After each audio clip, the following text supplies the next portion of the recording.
Hello বন্ধুরা, আজ আমি তোমাদের তাল বড়া করে দেখাবো নারকেল দিয়ে। আমার পাশে থেকো। বলো। তাই একটু নারকেলগুলো কুড়িয়ে নিলাম। এবার এইভাবে তালটাকে ঝুড়ি দিয়ে এরকম করে করে পাল পার করে নিতে হবে, তাহলে কোনো আঁশ যাবে না মুখে। বলো। এবার এই তালের পাল্পের মধ্যে দিয়ে দেবো নারকেল কোড়া। স্টপ করো। এবার দিয়ে দেবো সুজি,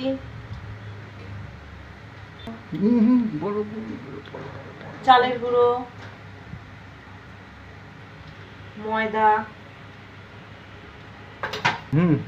আর দেবো স্বাদ মতো চিনি। এগুলো সব একসাথে মিক্সিং করছি।